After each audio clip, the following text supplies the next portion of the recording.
Sesungguhnya kezaliman lenyap, dan kita hidup dalam kebahagiaan, dan semangat kita akan meninggi. Apabila agama menjadi manhaj hidup kita, karena agama berada di puncak, dan kita mengutip firman pencipta kita, untuk menyebarkan kebaikan, kita menimbanya dari sumbernya.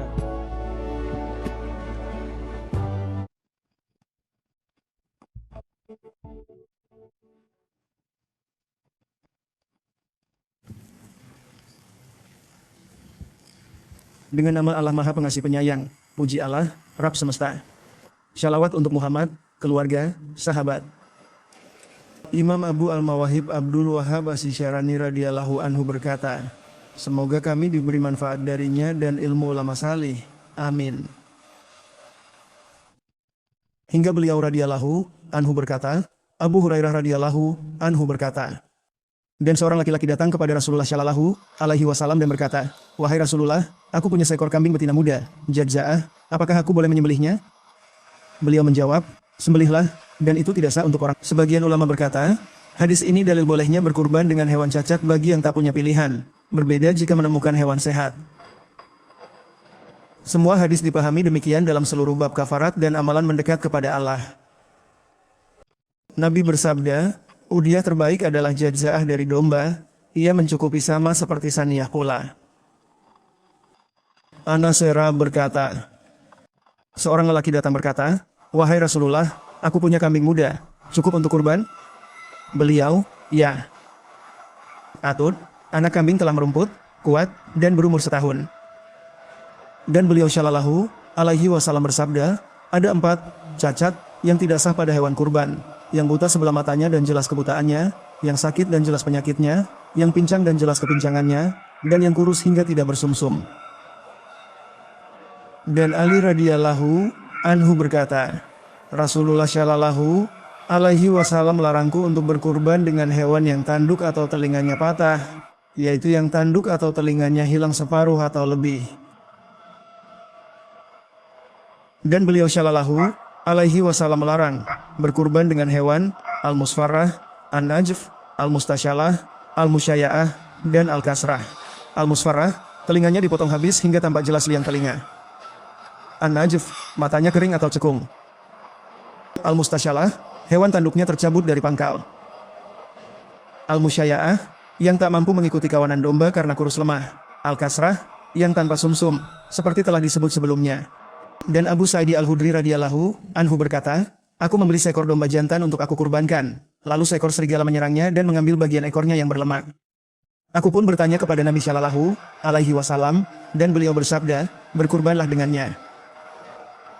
Di situ bukti, cacat setelah penentuan tak merusak sahnya kurban. Dan para sahabat radhiyallahu anhum biasa menggemukkan hewan kurban mereka pada masa Rasulullah Shallallahu alaihi wasallam. Beliau Shallallahu alaihi wasallam bersabda, darah afra, putih lebih aku sukai daripada darah hewan berwarna hitam. Al-afra adalah hewan berwarna putih tidak cerah. Dan Abu Sa'id radhiyallahu anhu berkata, Rasulullah Shallallahu alaihi wasallam berkurban dengan seekor domba jantan bertanduk, yang tampak gagah, bermulut hitam, berkaki hitam, dan lingkar, matanya hitam. Beliau sering berkurban domba jantan kemiri gemuk. Rasulullah Shallallahu alaihi wasallam juga menahar unta dan menyembelih di Musala Aidi. Anas pun berkata, beliau Shallallahu alaihi wasallam menganjurkan ihsan saat menyembelih, bersabda, asahlah pisaunya dengan batu. Lalu beliau menaruh kaki di sisi hewan, menyembelih atau menahar unta. Sambil berkata, Bismillah, ya Allah, terimalah dari Muhammad, dari keluarga Muhammad, dan dari umat Muhammad. Dan bertakbir saat menyembelih, berdoa saat menghadapkan hewan kurban.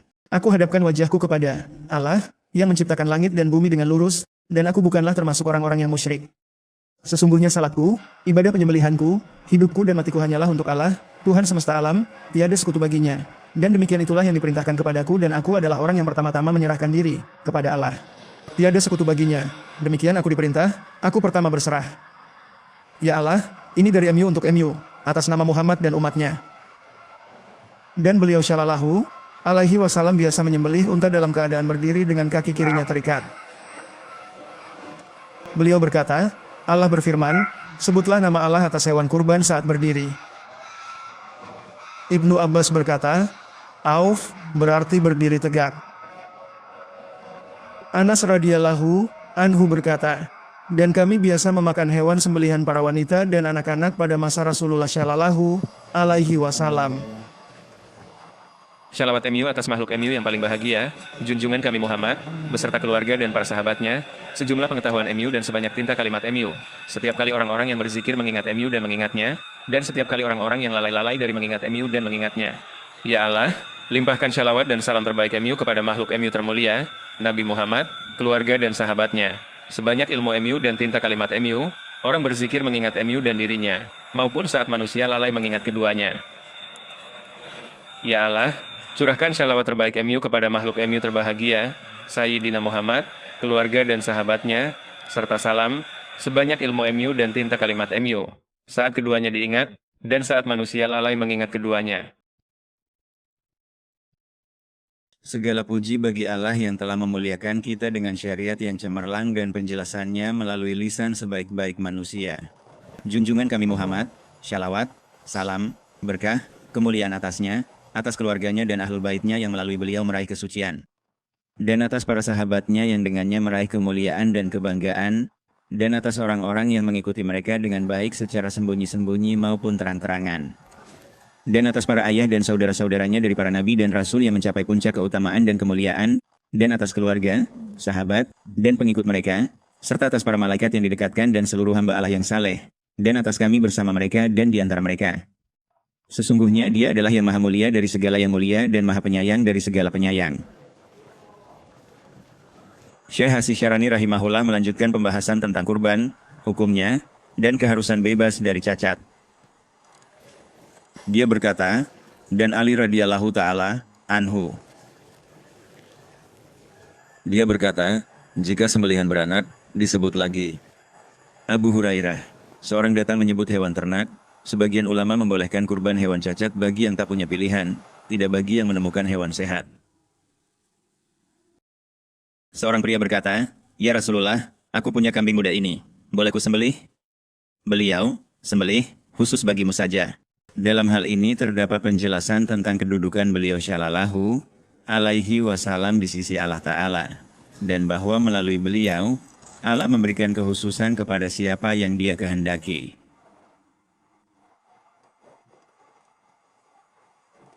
Sebagaimana juga disebutkan dalam hadis sahih bahwa ketika beliau memberitahu mereka bahwa waktu kurban adalah setelah salat. Dan barang siapa yang menyembelih sebelum kurban, maka itu adalah daging kambing biasa, yaitu sebelum salat Aidi, maka itu adalah daging kambing biasa yang tidak dihitung sebagai kurban. Seorang Ansyar berkata, ya Rasulullah, aku ingin kini tiada yang mendahuluiku mendekat kepada Allah dengan darah, kurbanku kusembelih sebelum salat. Beliau, kambingmu sekadar daging. Dia berkata, aku memiliki seekor anak kambing kecil yang lebih aku sukai daripada seekor kambing besar. Apakah itu sah untukku? Beliau menjawab, itu sah untukmu, dan tidak sah untuk orang lain setelahmu.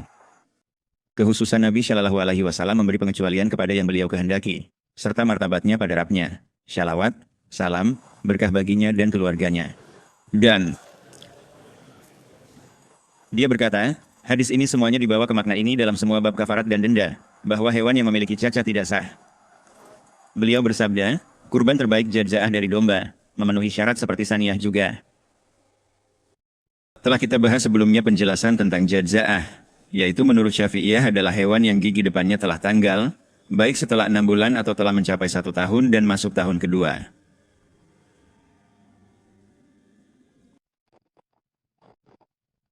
Menurut mereka, inilah jadza'ah. Seperti telah dijelaskan sebelumnya, menurut Hanabilah, jadza'ah seekor domba berumur minimal 6 bulan. Maka Syafi'i mensyaratkan agar gigi depannya telah tanggal jika belum genap 1 tahun. Dan beliau bersabda, sebaik-baik hewan kurban. Anas radhiyallahu anhu berkata, lelaki bertanya, ya Rasulullah, punya atut kurban, cukup? Ya, Nabi melarang kurban buta, sakit, pincang, kurus. Ulama berselisih soal cacat setelah penentuan. Pilih hewan terbaik gemuk. Sering berkurban domba kebiri. Telah dibahas kurban 2 domba jantan bertanduk putih kehitaman. Sabdanya, salah satunya untuk beliau dan untuk umatnya yang tidak berkurban. Yang kedua untuk beliau serta ahlu baitnya, shallallahu alaihi wa alihi wa sahbihi wasalam. Dia berkata,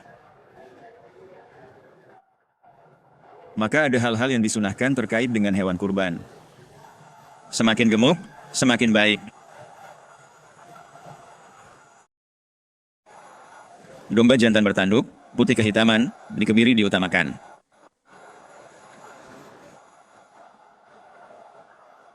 Telah disebutkan sebelumnya dalam Sahih Muslim, dari Anas, Nabi Shallallahu alaihi wasallam berkurban 2 domba jantan putih kehitaman dan bertanduk. Dan dalam riwayat Imam Ahmad, dengan 2 ekor domba jantan berwarna putih kehitaman yang dikebiri. Al-Akran adalah hewan bertanduk besar, Al-Amla berwarna putih, Al-Mauju yang dikebiri, testis ditusuk. Dan kami mendengar hadis ini, satu hewan berwarna, Afra, putih kemerahan, lebih dicintai Allah daripada darah 2 hewan hitam. Dan Hanafi mengatakan bahwa seekor kambing lebih utama daripada 1/7 sapi, bahkan lebih utama daripada seekor sapi jika keduanya setara dalam nilai dan jumlah daging. Iya. Setara? Pilih daging terbaik.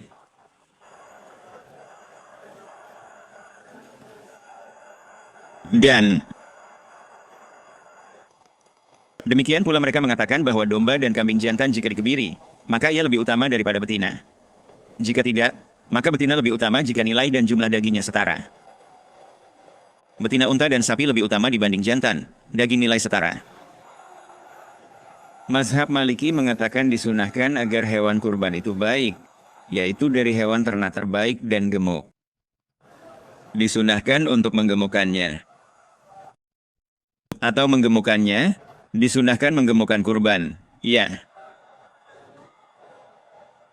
Sebagaimana telah disebutkan dalam hadis-hadis, dan kami biasa menggemukkan hewan kurban di Madinah, dan kaum muslimin biasa menggemukkan, dan para sahabat biasa menggemukkan hewan kurban mereka. Mazhab Maliki menyatakan jantan lebih utama dari betina. Bertanduk lebih utama daripada tak bertanduk. Karena menurut mereka, hewan yang tidak bertanduk sejak lahir itu sah, tetapi yang bertanduk lebih utama. Putih lebih diutamakan.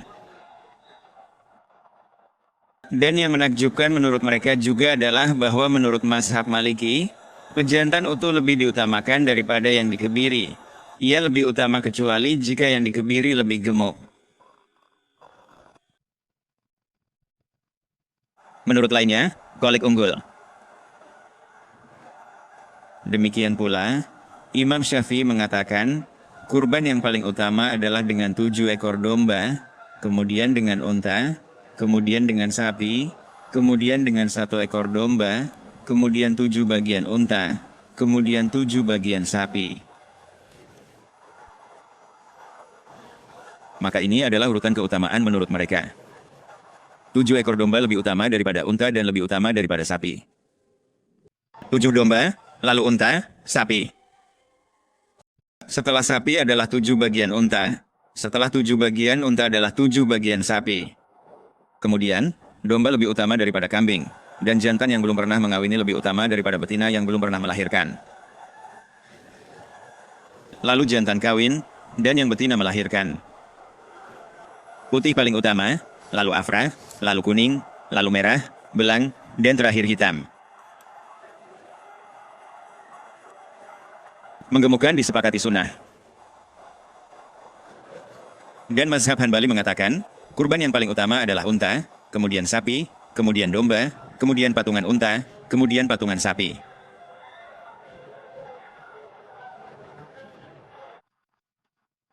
Dan apapun cacat yang tidak membatalkan keabsahannya, maka itu makruh meskipun sah. Lalu menyebut Al-Far. Beliau menyembelih di musala, shallallahu alaihi wa sahbihi wasalam. Ia menganjurkan penyembelihan baik. Tolong asah pisau-pisaiku dengan batu. Tajamkan pisau, kemudian beliau mengambilnya dan meletakkan kakinya pada sisi hewan sembelihan. Lalu menyembelih atau menahar sambil berkata, Bismillah, ya Allah terimalah dari Muhammad, dari keluarga Muhammad, dan dari umat Muhammad. Dia bertakbir saat menyembelih, seraya menghadap hewan. Aku hadapkan wajahku kepada pencipta langit dan bumi. Lurus, aku bukan musyrik. Salatku, sembelihanku, hidupku, matiku untuk Allah, Tuhan alam, tiada sekutunya. Begitu aku diperintah, dan aku yang pertama berserah diri. Yang lain berkata, aku termasuk muslim. Ya Allah, ini dari MU, untuk Muhammad dan umatnya, riwayat Abu Daud, Ibnu Majah, Ad-Darimi. Nabi menyembelih unta berdiri, kaki kirinya terikat. Beliau berkata, Allah berfirman, sebut nama Allah saat ia berdiri. Artinya berdiri. Anas berkata, kami biasa memakan sembelihan wanita dan anak-anak di zaman Rasulullah Shallallahu Alaihi Wasallam.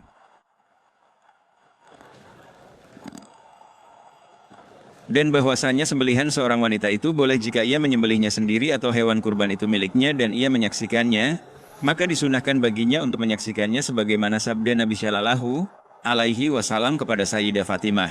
Bangunlah dan saksikanlah kurbanmu, karena sesungguhnya Allah akan mengampunimu pada tetesan darah pertama. Ia sampai kepada Allah sebelum jatuh ke bumi. Dan ia akan diletakkan di timbanganmu pada hari kiamat dilipat gandakan 70 kali lipat. Kami melarang menyerahkan sembelihan nusuk kepada Nasrani, Yahudi, dan kafir lainnya. Maka hendaknya ia menyembelihnya sendiri atau mewakilkan kepada seorang muslim untuk menyembelihnya. Ibnu Abbas biasa memakan sembelihan orang-orang Nasrani di pasar dan tidak memakan dari hewan kurban yang mereka sembelih. Dari sembelihan mereka selain kurban, sebab Allah berfirman, makanan ahlul kitab halal bagi kalian, dan sebaliknya berlaku pula. Jika mereka menyembelihnya dengan cara yang dibolehkan untuk dimakan dalam syariat, maka boleh kita makan jika mereka termasuk ahli kitab, yaitu orang-orang yang nenek moyangnya memeluk agama Yahudi atau Nasrani sebelum adanya nasakh, penghapusan hukum, dan perubahan. Maka sembelihan mereka halal bagi kaum muslimin. Dan Ibnu Abbas memakannya, tetapi jika mereka menyembelih hewan kurban, beliau tidak memakannya, beliau menghindarinya karena makruh bagi seorang muslim untuk menyerahkan penyembelihan kurbannya kepada seorang Yahudi atau Nasrani. Ia makan sembelihan Nasrani di pasar, tidak makan kurban dari mereka. Sama saja. Semoga Allah menganugerahkan kita istiqomah dan mewujudkan kemuliaan. Amin.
Dengan nama Allah, segala puji bagi Allah, selawat dan salam semoga tercurah kepada junjungan kita Rasulullah, yang wajib diikuti oleh setiap muslim dalam segala keadaan, perkataan, dan perbuatannya, Shallallahu alaihi wasallam. Kurban, pembicaraan tentangnya, tentang umurnya, dan tentang apa yang dianggap sebagai cacat yang mengurangi keabsahannya, dijelaskan dengan penjelasan yang lengkap dan memadai sesuai dengan pendapat para imam. Semoga Allah merahmati mereka. Namun, kurban adalah sarana untuk mendekatkan diri kepada Allah Subhanahu wa Ta'ala, sebagaimana sabda Rasulullah Shallallahu alaihi wasallam. Beliau Shallallahu alaihi wasallam bersabda, "Tidaklah Allah diibadahi dengan sesuatu yang lebih utama daripada menumpahkan darah hewan kurban pada hari ke-10. Sesungguhnya darah itu mendapat kedudukan di sisi Allah sebelum ia jatuh ke tanah. Maka lapangkanlah hati kalian karenanya." Telah disebutkan dalam hadis sebelumnya, muliakanlah hewan kurban kalian, karena sesungguhnya ia akan menjadi tunggangan kalian di atas syirat. Sesuai dengan makna yang dimaksud dari menaati perintah Rasulullah Shallallahu alaihi wasallam untuk memberi perhatian pada sembelihan, nusuk, ini, yang memang patut diperhatikan, serta pada sifat-sifatnya, agar manusia terangkat dengannya dan mengambil manfaat darinya. Umat muslim memperluas nafkah agar cukup saat hari Aidi. Dan kurban ini menurut para ulama Hanafiyah hukumnya wajib. Oleh karena itu, di negeri-negeri penganut mazhab Hanafi, Anda akan mendapati semuanya berkurban. Bahkan orang-orang yang kurang religius pun berkurban dan menyebutnya sebagai kurban untuk mendekatkan diri kepada Allah Subhanahu wa Ta'ala. Akan tetapi, di zaman kita sekarang ini, selain menjaga hal-hal yang telah disebutkan terkait kehati-hatian dalam kurban, perlu juga berhati-hati dalam pendistribusiannya kepada fakir miskin agar mereka tercukupi.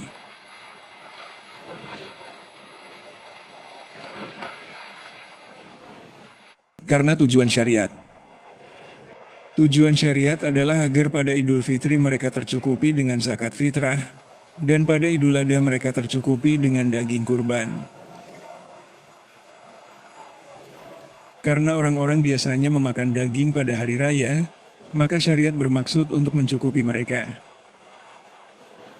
Dan ini termasuk hal yang patut dijaga dan diperhatikan. Dan jangan sampai diabaikan hingga sampai kepada orang yang tidak berhak. Atau di sebagian negeri, daging itu dibuang dan tidak dipedulikan. Dan inilah tujuan-tujuan syariat dalam pelaksanaan manasik ini, yang telah dijadikan oleh Allah Subhanahu wa Ta'ala sebagai ibadah untuk mendekatkan diri kepadanya. Sesungguhnya salatku, ibadahku, hidupku, dan matiku hanyalah untuk Allah, Tuhan semesta alam. Maka wajib mengikhlaskan niat di dalamnya, dan wajib pula, sebagaimana telah kita dengar, agar pelaksanaannya sesuai dengan apa yang telah ditetapkan para ulama. Ya Allah, mohon taufik, bimbing kami pada apa yang Engkau cintai dan ridai, sertakan di golongan terbaik. Engkau Maha Kuasa, Maha Mengabulkan. Shalawat serta salam atas Nabi Muhammad, keluarga dan sahabat. Alhamdulillahirabbil alamin. Niat ini dan setiap niat baik, niat kami dan mereka, ya Allah, kabulkan semua permintaan mereka. Anugerahi kebaikan dunia dan akhirat baginya, anaknya, yang dicintai, serta yang disayangi hatinya. Ya Arhamar Rahimin. Kepada hadirat mulia Nabi, Al-Fatihah. Shalawat dan salam baginya. Al-Fatihah.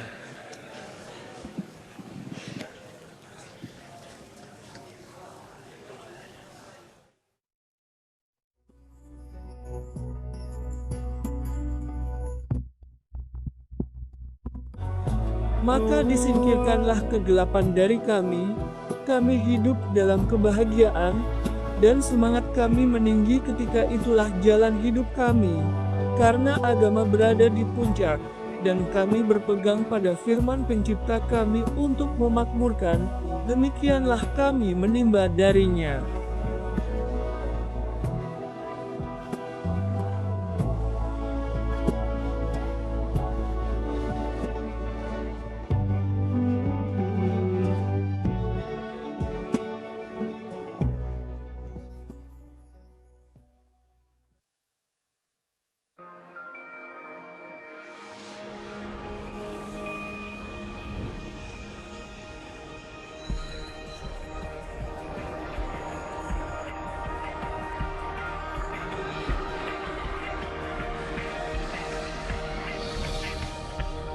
Wahai ibu, warisan kenabian itu menyucikan mereka.